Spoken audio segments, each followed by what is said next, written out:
The summer heat was becoming unbearable, even for someone accustomed to standing motionless for hours in heavy ceremonial uniform. Lance Corporal Thomas Hayes wiped the sweat from his brow one final time before taking his position outside Buckingham Palace, knowing that once his duty began, he would remain perfectly still, regardless of whether discomfort or distraction. At 24 years old, Thomas had been serving as one of the Queen's Guard for 2 years. But today would test every aspect of his training in ways he never could have anticipated. The morning preparations had been routine, but meticulous. They always were, for the Queen's Guard. Thomas had risen at 5:30, spending nearly 2 hours ensuring that every detail of his appearance met the exacting standards expected of someone representing centuries of British military tradition. His red tunic had been pressed until every crease was razor-sharp. His brass buttons polished to a mirror finish that reflected the early morning light, and his black bearskin hat brushed until it gleamed with an almost liquid sheen. Thomas came from a working-class family in Manchester, where his father had worked in a textile factory for 30 years, and his mother had raised 4 children while managing a small household budget with remarkable skill. Military service had seemed like an impossible dream for a young man from his background. But Thomas had been determined to prove that dedication and hard work could overcome any obstacle. The journey to becoming a Queen's Guard had been grueling, in ways that challenged both his physical capabilities and his mental resilience. Months of basic training had pushed his body to its limits, while the specialized ceremonial training that followed had demanded a level of precision and discipline that seemed almost superhuman. Learning to stand motionless for hours in all-weather conditions, mastering the intricate drill movements that had been passed down through generations, developing the mental toughness to ignore distractions and maintain focus had required every ounce of determination he possessed.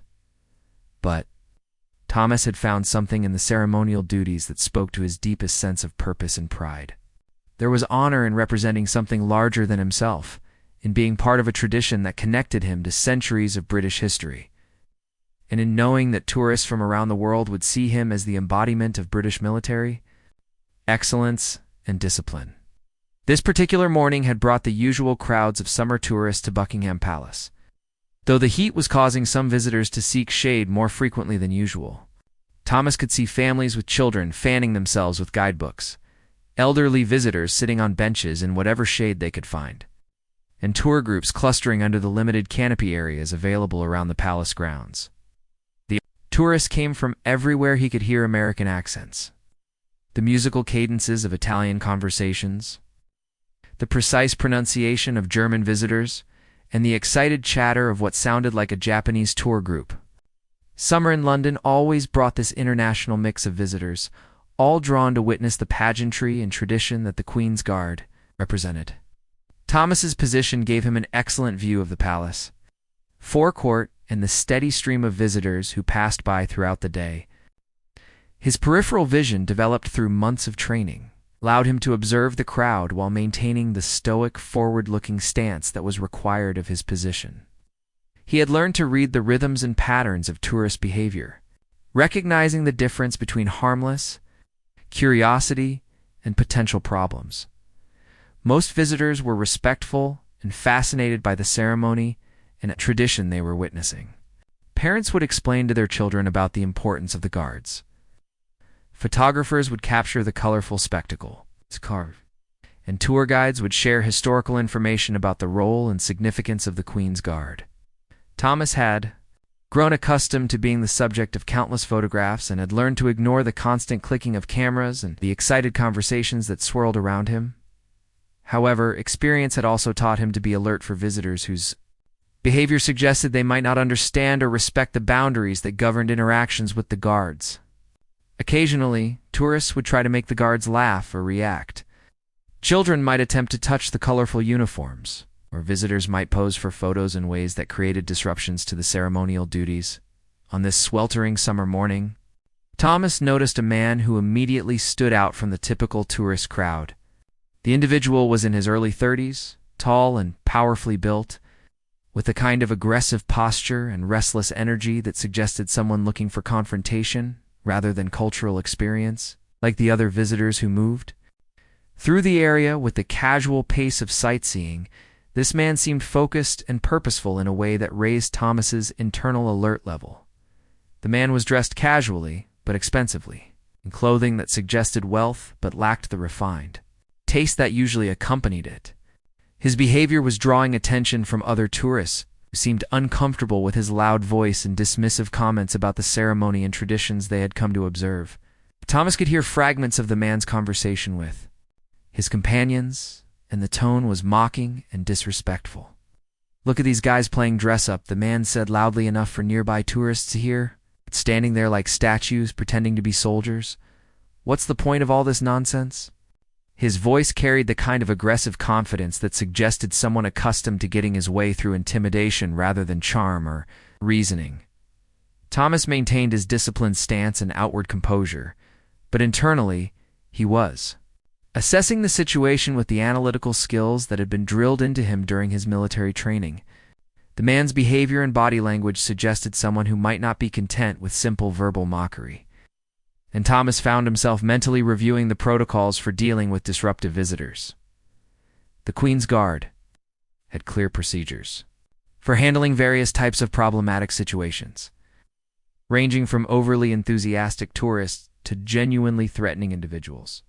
Thomas's training had prepared him for scenarios involving everything from minor disruptions to serious security threats, and he understood the importance of remaining calm and following established protocols while also being ready to respond appropriately if the situation escalated.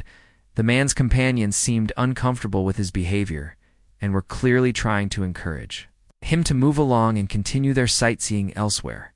Thomas could see them pulling at his sleeves and speaking in lower tones that suggested they recognized that his behavior was inappropriate and potentially problematic. However, their attempts to redirect his attention only seemed to make the man more determined to prove some kind of point. "I bet these guys aren't even real soldiers," the man continued, his voice growing louder and more aggressive. "Probably just actors in costumes, putting on a show for the tourists. I bet they can't even handle real weapons." His words revealed not just disrespect for the ceremonial duties, but a fundamental misunderstanding of what the Queen's Guard represented. Thomas knew that many tourists didn't fully understand that the guards were active-duty soldiers with full military training and real responsibilities for security at royal residences. The ceremonial aspects of their duties were highly visible, but they were also fully qualified military personnel with the same training and capabilities as any other soldiers in the British Army. The situation was beginning to attract attention from other tourists who were starting to notice the man's disruptive behavior and becoming uncomfortable with the hostile tone of his comments. Thomas could see parents moving their children away from the area and elderly visitors looking concerned about the developing confrontation.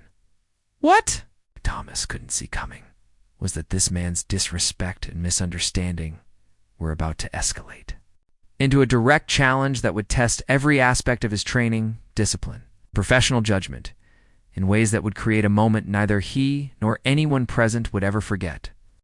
The disruptive man's behavior continued to escalate in ways that made other tourists increasingly uncomfortable and drew unwanted attention to what should have been a dignified ceremonial experience. His voice grew louder with each mocking comment, and his body language became more aggressive as he seemed to feed off the discomfort he was creating among the other visitors to the palace grounds. "I'm telling you, these are just costume players," he announced to anyone within hearing distance, gesturing dismissively toward Thomas and the other guards visible in the area.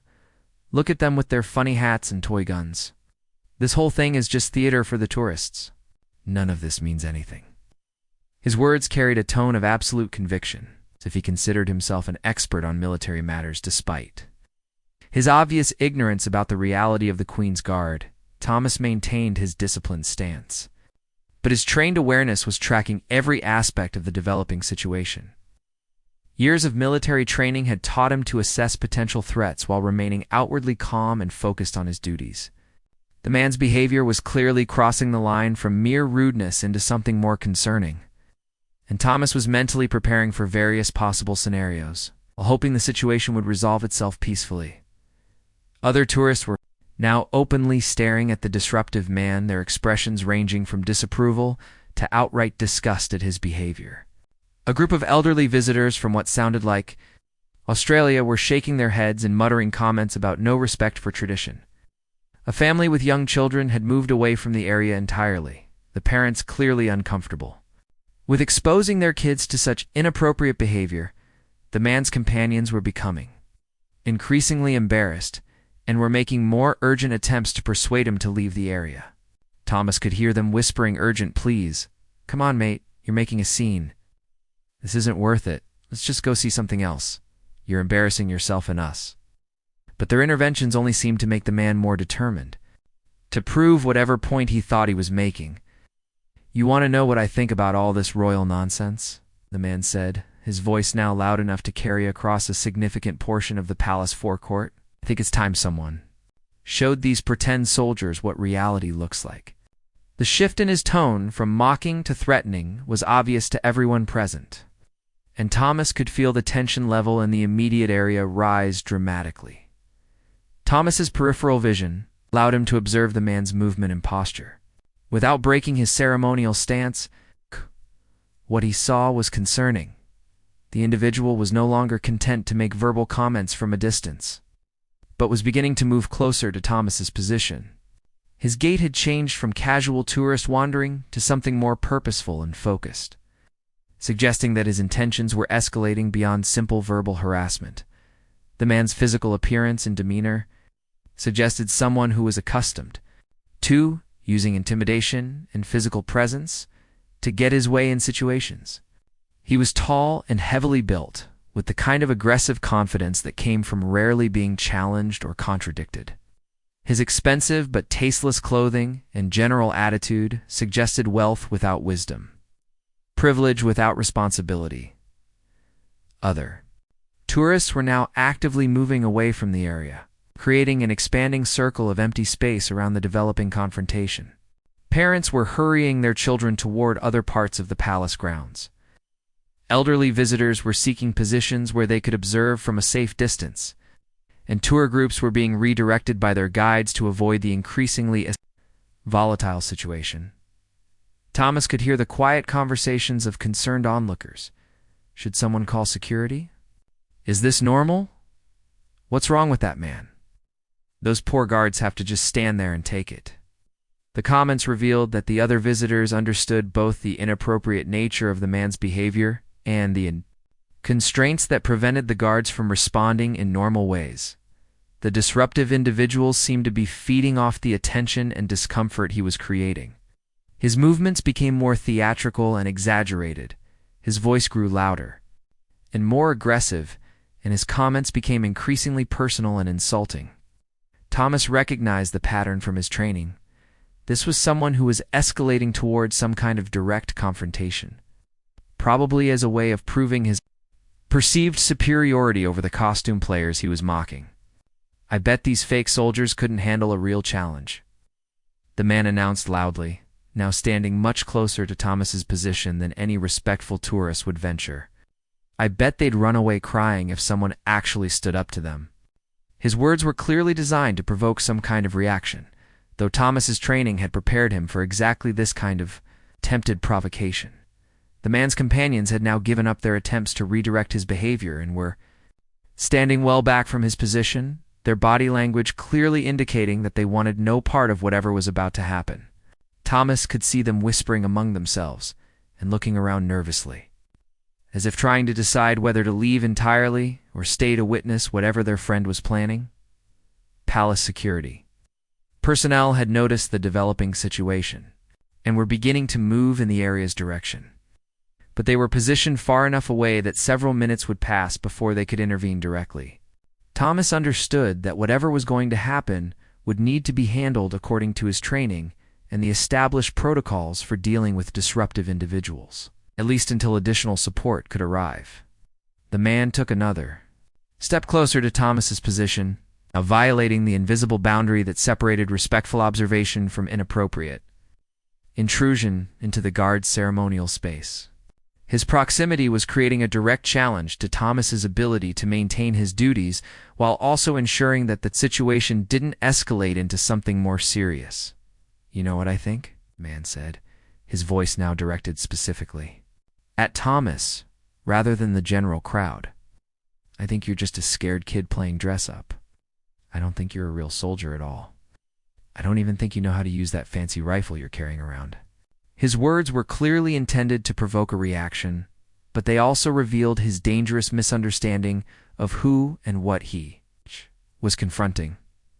Thomas's rifle was not a prop or ceremonial replica, but a fully functional military weapon maintained to the same standards as any combat equipment.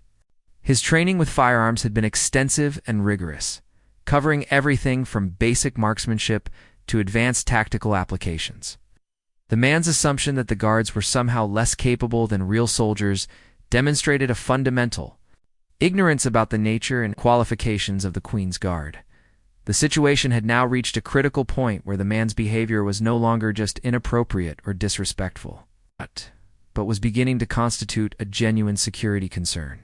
His proximity to Thomas's position, his aggressive demeanor, and his specific focus on the guard's weapon suggested that his intentions might be moving beyond verbal harassment into something more dangerous. Thomas remained outwardly calm and focused, but internally he was running through all the scenarios and protocols. He had been taught for dealing with situations exactly like this one.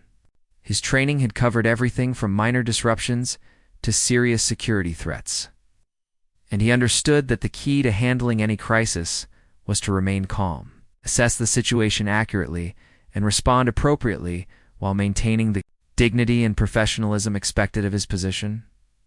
What Thomas couldn't anticipate was that this man's next action would cross a line that would require an immediate and decisive response, transforming a situation that could have been resolved peacefully into a moment that would demonstrate exactly why the Queen's Guard deserved the respect and recognition they received for their service and dedication. The moment that would define Thomas's entire military career arrived with shocking suddenness and brazen disregard for both protocol and common sense. Without warning, the disruptive man lunged forward and made a direct grab for Thomas's rifle, his hands reaching for the weapon with the aggressive confidence of someone who had clearly miscalculated both the situation and the person he was. It's challenging. The attempt to seize the rifle was not a casual gesture or momentary lapse in judgment, but a deliberate and direct assault on both Thomas's person and the security of a royal residence. The man's hands made contact with the weapon, and for just an instant, he seemed to believe that his assumption about the guards being mere costume players was about to be proven correct. What happened next would be discussed and analyzed for years to come, not just within military circles, but among security professionals, law enforcement agencies, and anyone interested in the intersection of tradition, training, and real-world crisis management. Thomas's response was so swift, so perfectly executed, and so completely effective that most observers would later say they barely saw it happen in one fluid motion that demonstrated years of intensive training and natural physical ability. Thomas retained complete control of his rifle while simultaneously neutralizing the threat posed by the man's aggressive action. The movement was a masterpiece of military precision, not excessive, not unnecessarily violent, but absolutely decisive and completely professional. Thomas pivoted slightly on his left foot, while maintaining his grip on the rifle with his right hand, using his left hand to redirect the man's grabbing motion in a way that turned the attacker's own momentum and aggression against him. The technique was one that Thomas had practiced thousands of times during his military training, but this was the first time he had been required to use it in a real world confrontation. The man found himself suddenly and completely off balance. His aggressive lunge transformed into an awkward stumble that left him in a position where Thomas could easily control the situation without resorting to any unnecessary force. The would-be attacker's expression changed from smug confidence to shocked surprise as he realized that his assumptions about the guards had been catastrophically wrong. The entire sequence took less than 3 seconds. But those 3 seconds contained a demonstration of military skill, professional judgment, and perfect self-control. that left everyone present, including the man who had initiated the confrontation, with a completely new understanding of what they had just witnessed. Thomas maintained his professional composure throughout the encounter, his facial expression showing no emotion beyond the focused alertness of a soldier responding to a threat. He made no verbal response to the attempted theft, issued no threats or warnings, and showed no signs of anger or personal animosity toward the man who had just committed what amounted to an assault on a military guard at a royal residence. The man stumbled backward, his face now showing a mixture of shock, embarrassment, growing awareness that he had made a serious mistake. The confidence and aggression that had characterized his behavior just moments before had completely evaporated, replaced by the uncertain expression of someone who suddenly understood that he was out of his depth in a situation he had dramatically misjudged. The crowd of tourists who had been watching the developing confrontation erupted in a mixture of gasps, applause, and excited conversation. Many had been recording the incident on their phones and cameras, capturing not just the attempted theft, but Thomas's professionally perfect response to the situation. The contrast between the man's clumsy aggression and Thomas's controlled, precise defensive action was stark and obvious to everyone present. "Did you see that?" one tourist exclaimed to her companion. "That guard didn't even break a sweat." Another observer, who appeared to have some military background based on his bearing and clothing, commented admiringly, "That was textbook defensive tactics. Perfect technique, perfect control." The crowd's reaction made it clear that they recognized they had witnessed something exceptional. The man's companions, who had been trying unsuccessfully to control his behavior throughout the incident, now looked mortified and were clearly trying to distance themselves from their friend's actions. They could be heard whispering urgent advice. "We need to get out of here now. Do you realize what you just did? You just attacked a military guard." Their body language showed that they understood the seriousness of what had just occurred. Palace security personnel, who had been approaching the scene before the incident escalated, now accelerated their response and were moving quickly toward Thomas's position. Their radios crackled with urgent communications as they coordinated their approach and requested additional support to deal with what had just become a serious security incident at one of Britain's most important royal residences. Thomas remained in position, maintaining his ceremonial duties while also keeping the situation under control.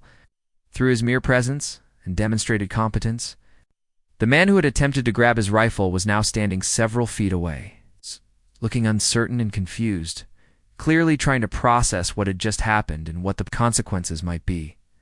The attempted theft had been witnessed by dozens of tourists, recorded by multiple cameras and phones, and had occurred in plain sight of security personnel and other guards. There would be no question about what had happened or who was responsible for the incident. The man's actions had been clear, deliberate, and completely indefensible from both legal and moral perspectives. Thomas's response had been equally clear, a perfect demonstration of military training, professional judgment, and the kind of measured force that neutralized a threat without escalating the situation unnecessarily. He had protected himself, his weapon, and the security of the royal residence, while also maintaining the dignity and professionalism expected of its position. The incident was now clearly moving beyond something that could be handled through simple crowd control or tourist management. The man had committed what amounted to an assault on a military guard and an attempted theft of military equipment at a secure royal facility. The legal implications were serious. The security implications were significant. Other tourists in the area were now actively creating distance between themselves and the man, recognizing that he was no longer just a disruptive visitor, but someone who had crossed a serious line and was likely to be arrested. Parents were moving their children away from the scene. Elderly visitors were seeking safer vantage points, and tour groups were being redirected by their guides to avoid the developing law enforcement response. Thomas could see that additional guards were now moving into position around the palace perimeter, part of the coordinated security response that had been triggered by the attempted theft. The incident had demonstrated not just his individual training and competence, but the effectiveness of the security systems and protocols that protected royal residences and the people who served there, the man who had initiated the confrontation, now seemed to be realizing the full magnitude of his mistake. His earlier confidence and aggression had been completely replaced by nervous uncertainty. As he began to understand that his actions had serious consequences that extended far beyond the momentary satisfaction of proving some imagined point about the guards, the situation had been transformed in just a few seconds from a routine tourist disruption into a serious security incident that would be investigated, documented, and prosecuted to the full extent of the law. Thomas's professional response had ensured that the threat was neutralized quickly and effectively. But the consequences for the man who had created that threat were just beginning to unfold. The aftermath of the attempted theft unfolded with the swift efficiency of a well-coordinated security operation that demonstrated why the protection of royal residences was taken so seriously by British law enforcement and military personnel. Within minutes of Thomas's defensive action, the entire area around his position had been transformed from a casual tourist destination into an active crime scene with all the professional attention that such incidents demanded. Palace security. Officers arrived at Thomas's position with impressive speed, their response clearly demonstrating the effectiveness of the surveillance and communication systems that monitored all activities around the royal residences. The lead security officer, a stern-faced man in his 40s with the bearing of someone with extensive law enforcement experience, quickly assessed the situation while coordinating with other personnel through his radio. "Sir, I'm going to need you two remain exactly where you are," the security officer said to the man who had attempted to grab Thomas's rifle. His tone was professional but firm, leaving no doubt that this was not a request but a direct order from someone with full authority to control the situation. "You are currently being detained in connection with an incident involving the attempted theft of military equipment at a royal residence." The man's expression showed that the full implications of his actions were finally beginning to penetrate his consciousness. The casual arrogance and aggressive confidence that had characterized his behavior throughout the morning had completely evaporated, replaced by a growing awareness that he had created serious problems for himself that would not be easily resolved. Additional guards had now taken positions around the immediate area, creating a security perimeter that allowed Thomas to maintain his ceremonial duties while ensuring that the incident scene was properly controlled and documented. Their presence also served to reassure other tourists that the situation was being handled professionally and that there was no ongoing threat to public safety. Thomas maintained his position and composure with the same discipline that had characterized his response to the original incident. Despite having just demonstrated his training and capabilities in a real-world confrontation, he showed no signs of excitement, stress, or personal satisfaction. His facial expression remained perfectly controlled, and his stance showed the same unwavering professionalism that had defined his service as a Queen's Guard. The attempted theft was being recorded and documented from multiple angles, with security personnel collecting statements from witnesses and gathering physical evidence that would support whatever legal proceedings would follow. Several tourists who had recorded the incident on their phones were being asked to provide copies of their footage to assist with the official investigation. "I can't believe someone would actually try to grab a guard's rifle," one elderly tourist commented to her husband as they watched the security response unfold. "What did he think was going to happen?" Her question captured the bewilderment that many observers felt about the man's decision to escalate a minor disruption into a serious criminal incident. The man's companions, who had been trying unsuccessfully to control his behavior throughout the morning, were now being questioned by security personnel about their relationship to the individual and their knowledge of his intentions. Their obvious embarrassment and concern suggested that they had been genuinely surprised by his actions and had not been aware that he planned to do anything beyond making inappropriate comments. A senior police officer had now arrived at the scene, indicating that the incident would be handled as a formal criminal matter rather than a simple tourist disruption.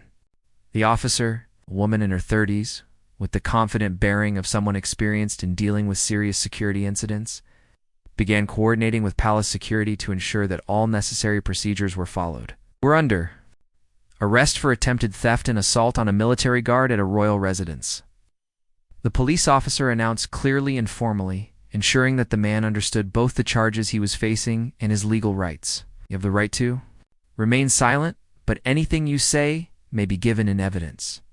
The formal arrest procedure was being conducted with the same professionalism that had characterized every aspect of the response to the incident.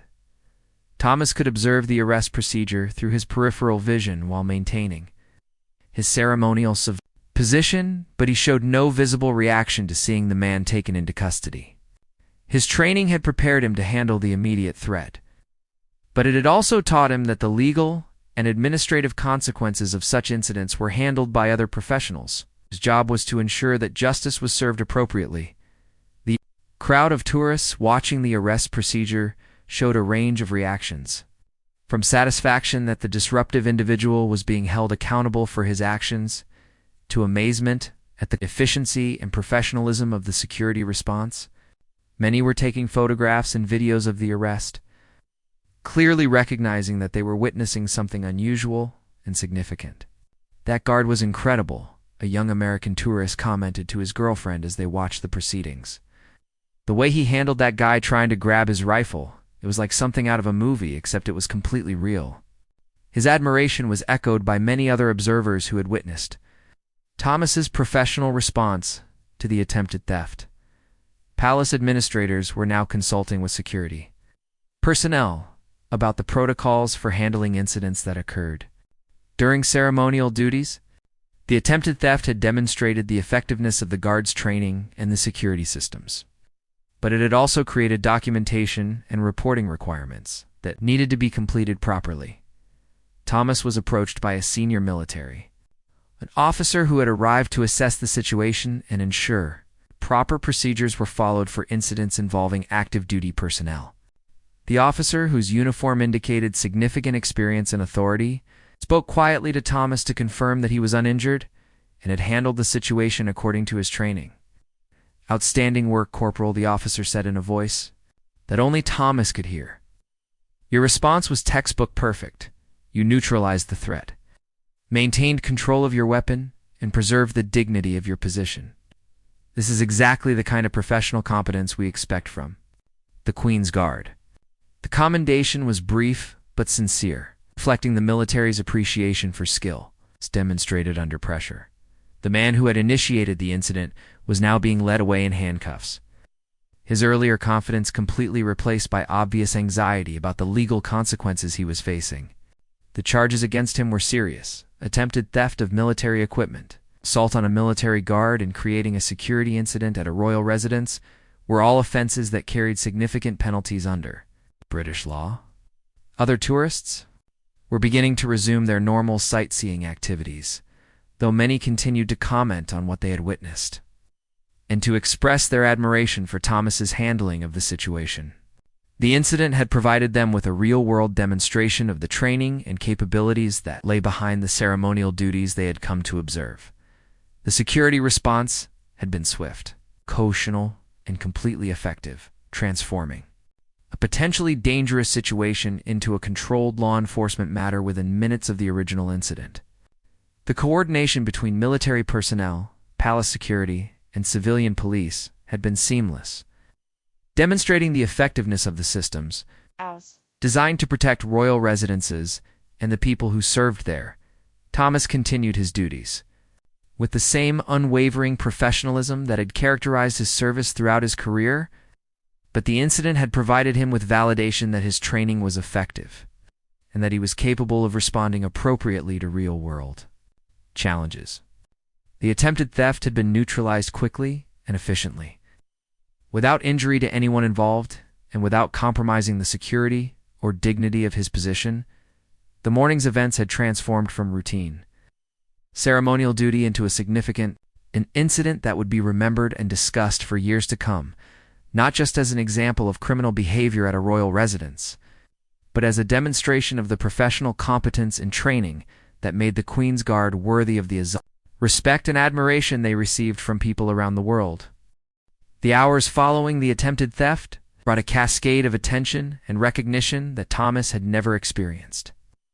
During his career as a Queen's Guard, word of the incident spread rapidly through both official military channels and the informal networks of tourists, social media users, and news organizations who had witnessed or learned about the morning's extraordinary events. By early afternoon, videos of Thomas's response to the attempted rifle theft were circulating widely on social media platforms, with viewers around the world expressing amazement at the guard's professional competence and perfect self-control during the confrontation. The footage showed clearly both the brazen nature of the man's assault and the textbook perfect defensive response that had neutralized the threat without escalating the situation unnecessarily. Thomas remained at his post throughout the day, maintaining the same disciplined composure that had characterized his response to the incident, but he was increasingly aware that something significant had changed in how people viewed and responded to his presence. Tourists were approaching his area with a new level of respect and interest, many clearly hoping to see the guard who had demonstrated such remarkable skill under pressure. "Excuse me, are you the guard who stopped that man from taking your rifle?" a middle-aged woman from Canada asked respectfully, though she knew Thomas could not respond while on duty. "I just want to say that what you did was incredible. My husband served in the military, and he said your technique was absolutely perfect." Her words reflected the growing recognition that Thomas's actions had represented far more than just good luck or instinctive reaction. Palace administrators had been fielding inquiries from news organizations throughout the afternoon, all seeking information about the incident and the guard whose professional response had prevented what could have become a much more serious security breach. The interest was coming from both British and international media, reflecting the global fascination with the Queen's Guard and the dramatic nature of what had occurred. Thomas's commanding officers had reviewed the incident reports and witness statements, and their assessment of his performance had been uniformly positive and admiring. The attempted theft had provided a real-world test of training and protocols that were rarely challenged so directly, and Thomas had demonstrated exactly the kind of professional competence that the position required. Corporal Hayes's response to the incident was exemplary in every respect, stated Colonel James Richardson, the commanding officer of Thomas's regiment, in a formal statement that was being prepared for release to the media. He demonstrated the highest level of military professionalism, tactical competence, and personal discipline. His actions reflect great credit on himself, his regiment, and the British Army. The man who had attempted to steal Thomas's rifle was facing serious criminal charges that could result in significant prison time and financial penalties. The legal system was treating the incident with the severity that attacks on military personnel at royal residences deserved, and prosecutors were confident that the evidence, including multiple video recordings from different angles, would support successful prosecution. Thomas's family in Manchester had learned about the incident through news reports and social media coverage, and their pride in his service had reached new levels. His father, who had initially been skeptical about Thomas's decision to pursue military service instead of following him into factory work, called the palace to express his admiration for his son's performance under pressure. "I always knew Thomas was special," his mother told a reporter from a local Manchester newspaper who had contacted the family for comment. "But seeing him handle that situation with such calm and skill, it makes me so proud of the man he's become and the soldier he is. He represented not just himself, but all of us with such dignity." The incident had also attracted attention from military professionals and security experts, who were praising Thomas's response as an example of how proper training and mental preparation could enable individuals to handle crisis situations effectively.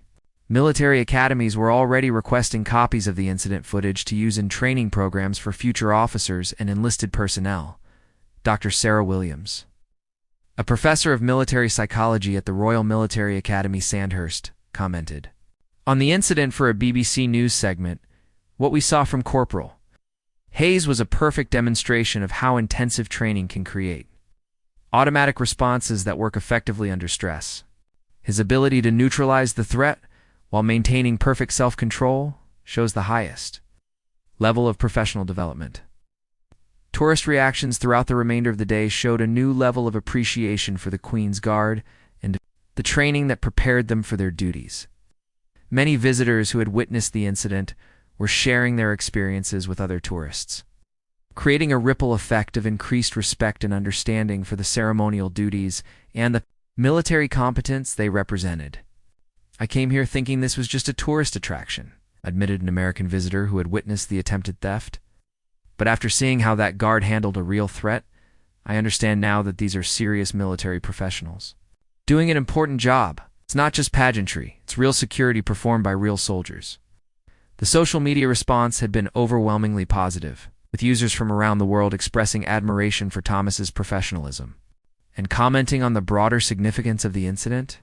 Many posts emphasized the contrast between the attackers' arrogance and ignorance and Thomas's calm competence, with users noting that the incident had provided a powerful lesson about respect for military service and tradition.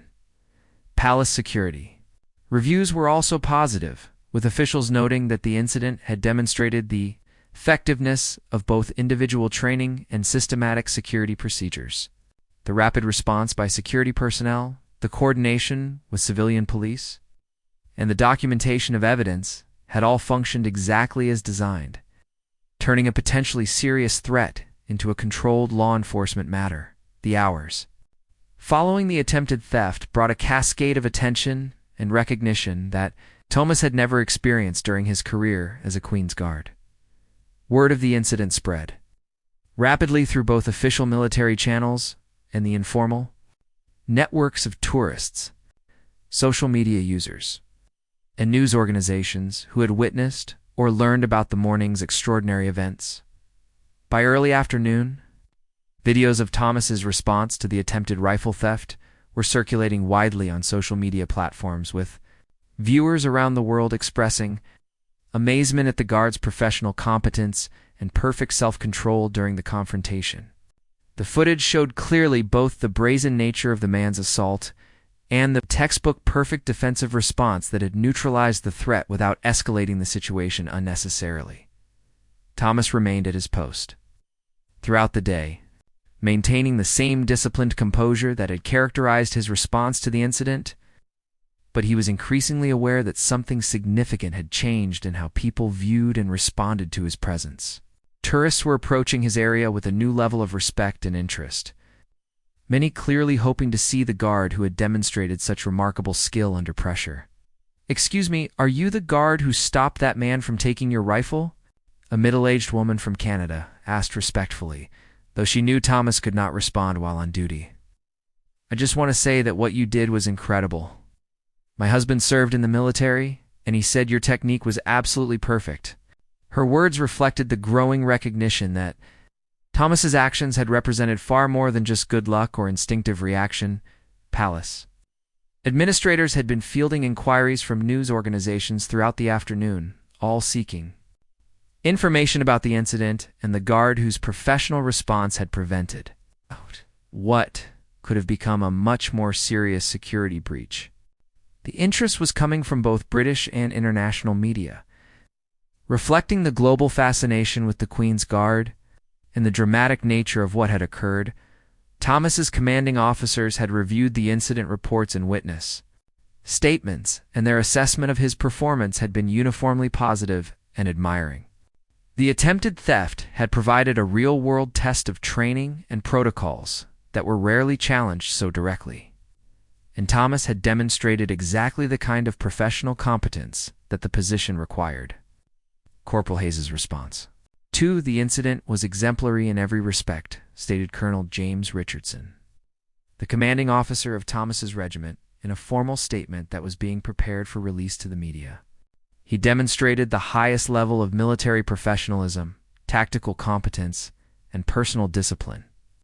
His actions reflect great credit on himself, his regiment, and the British Army. The man who had attempted to steal Thomas's rifle was facing serious criminal charges that could result in significant prison time and financial penalties. The legal system was treating the incident with the severity that attacks on military personnel at royal residences deserved. And prosecutors were confident that the evidence, including multiple video recordings from different angles, would support successful prosecution. Thomas's family in Manchester had learned about the incident through news reports and social media coverage, and their pride in his service had reached new levels. His father, who had initially been skeptical about Thomas's decision to pursue military service instead of following him into factory work, called the palace to express his admiration for his son's performance under pressure. "I always knew Thomas was special," his mother told a reporter from a local Manchester newspaper who had contacted the family for comment. "But seeing him handle that situation with such calm and skill, it makes me so proud of the man he's become and the soldier he is. He represented not just himself but all of us with such dignity." The incident had also attracted attention from military professionals and security experts, who were praising Thomas's response as an example of how proper training and mental preparation could enable individuals to handle crisis situations effectively. Military academies were already requesting copies of the incident footage to use in training programs for future officers and enlisted personnel. Dr. Sarah Williams, professor of military psychology at the Royal Military Academy Sandhurst, commented on the incident for a BBC News segment. "What we saw from Corporal Hayes was a perfect demonstration of how intensive training can create automatic responses that work effectively under stress. His ability to neutralize the threat while maintaining perfect self-control shows the highest level of professional development." Tourist reactions throughout the remainder of the day showed a new level of appreciation for the Queen's Guard and the training that prepared them for their duties. Many visitors who had witnessed the incident were sharing their experiences with other tourists, creating a ripple effect of increased respect and understanding for the ceremonial duties and the military competence they represented. "I came here thinking this was just a tourist attraction," admitted an American visitor who had witnessed the attempted theft. "But after seeing how that guard handled a real threat, I understand now that these are serious military professionals doing an important job. It's not just pageantry, it's real security performed by real soldiers." The social media response had been overwhelmingly positive, with users from around the world expressing admiration for Thomas's professionalism and commenting on the broader significance of the incident. Many posts emphasized the contrast between the attacker's arrogance and ignorance and Thomas's calm competence, with users noting that the incident had provided a powerful lesson about respect for military service and tradition. Palace security reviews were also positive, with officials noting that the incident had demonstrated the effectiveness of both individual training and systematic security procedures. The rapid response by security personnel, the coordination with civilian police, and the documentation of evidence had all functioned exactly as designed, turning a potentially serious threat into a controlled law enforcement matter. Thomas had received personal messages of congratulation from fellow servicemen, veterans from various conflicts, and military personnel from allied nations who had seen the footage and wanted to express their professional admiration for his response. The messages emphasized not just his technical skill, but his embodiment of the values and professionalism that military service was supposed to represent. One message, from a retired sergeant major who had served in multiple combat deployments, particularly resonated with Thomas' son. "I've seen a lot of soldiers handle difficult situations over my 30 years of service, but your response to that incident was as professional and competent as anything I've witnessed. You made every soldier proud with your composure and skill." By evening, the incident had been covered by major news outlets around the world, with many stories focusing not just on what had happened, but on what it revealed about the training and capabilities of the Queen's Guard. The coverage was helping to educate the public about the real military nature of ceremonial duties and the serious preparation that went into seemingly traditional roles. Television interviews with military experts were providing context for viewers about the significance of Thomas's response, explaining how years of training had prepared him to handle exactly this kind of situation with the precision and control that had been demonstrated. The incident was being used as an example of how traditional military values of discipline, preparation, and professionalism remained relevant and effective in modern security challenges. The recognition was gratifying, but Thomas found himself most proud of the fact that his response had upheld the reputation and dignity of the Queen's Guard, while demonstrating that the ceremonial duties were performed by fully qualified military professionals capable of handling any situation that might arise. The incident had provided a powerful reminder that behind the colorful uniforms and traditional ceremonies were real soldiers with real capabilities and real dedication to their duties. 2 years later, Thomas stood in the same position outside Buckingham Palace. But the incident that had defined his career continued to influence his daily service in ways both visible and profound. The attempted rifle theft had become part of the official history and training curriculum of the Queen's Guard, used as a case study in professional response to unexpected threats, and as an example of how proper preparation could enable appropriate action under pressure. The recognition that had followed the incident had been substantial and lasting. Thomas had been formally commended by his commanding officers, received personal congratulations from senior military leadership, and been awarded a citation for exemplary service that would remain part of his permanent military record. More importantly, to Thomas, the incident had demonstrated the effectiveness of his training, his fitness for the responsibilities that came with serving as a Queen's Guard. The legal consequences for the man who had attempted to steal his rifle had been severe and appropriate. Convicted on charges of attempted theft of military equipment, assault on a military guard, and creating a security incident at a royal residence, he had received a significant prison sentence that reflected the seriousness of his actions. Case had established important legal precedents about the protection of military personnel performing ceremonial duties and the security of royal residences. The incident had also led to changes in security protocols and training procedures, though not because Thomas's response had been inadequate, but because it had revealed opportunities to enhance preparation for similar situations. New recruits to the Queen's Guard now received specific training in handling attempted weapon theft, crowd control during security incidents, and coordination with palace security personnel during crisis situations. Thomas had been invited to participate in the development of these new training programs, sharing his experience and insights with instructors and new guards who would benefit from understanding how theoretical preparation translated into real-world application. His involvement in training had given him a deeper appreciation for the complexity and importance of the role he had chosen.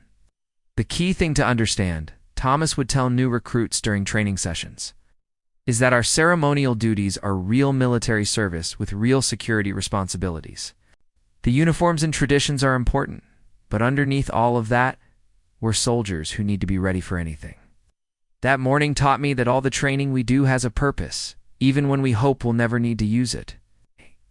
The incident had attracted lasting attention from military historians and security professionals, who continued to study it as an example of effective crisis response.